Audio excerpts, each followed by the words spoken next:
It's an SEC West showdown under the lights inside Bryant-Denny Stadium on Saturday night. Number 1 Alabama takes on Texas A&M. The Aggies won last year's matchup in College Station, but the Tide leads the overall series 11-3, including a 5-1 record in Tuscaloosa. The Crimson Tide dominated the Aggies 52-24 in the last matchup in Tuscaloosa back in 2020.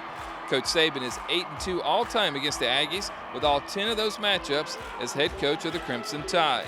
Jimbo Fisher is 1-4 against the Tide. His lone win was last season's 41-38 win in College Station. There's been a lot of talk during the offseason about this matchup between Alabama and Texas A&M, but when the players step on the field on Saturday, none of that will matter. I come here to play football. I don't come here to write tweets. I don't come here to go back and forth, on the thing.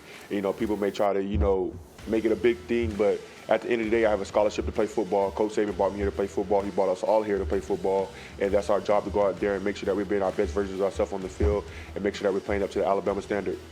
Texas A&M enters the contest 3-2. The Aggies were upset in Week 2 of the college football season by Appalachian State. The difference in the game was this 29-yard field goal with 8 minutes to go in the fourth as App State upset then 6th-ranked Texas A&M 17-14. Texas A&M's other loss was to Mississippi State this past weekend.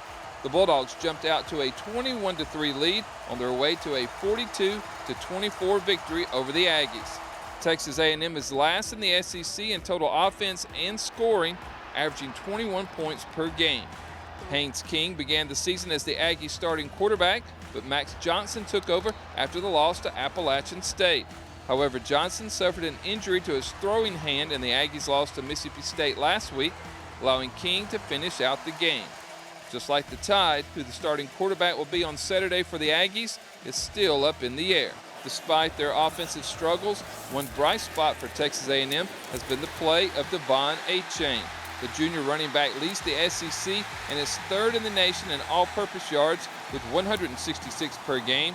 Achane is also 3rd in the conference in rushing at 93 yards per game. He's very elusive. He's got great speed. He's got a burst, and the guy's really a good player and good receiver, good runner.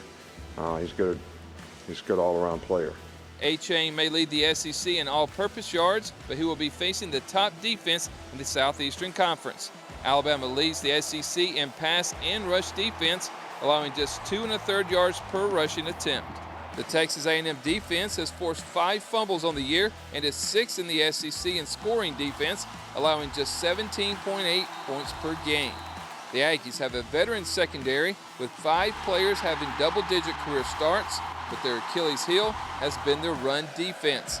Texas A&M is 97th in the nation, allowing over 170 yards per game. It's a good matchup for the reigning SEC Offensive Player of the Week, as Jahmyr Gibbs totaled 206 yards on just 18 carries in last week's win over Arkansas. Special teams will be fun to watch on Saturday night. Alabama has the nation's leading punt returner in Kool-Aid McKinstry with 321 yards, while Texas A&M's Devon Achane is 4th in the nation in kickoff returns, averaging over 34 yards per return.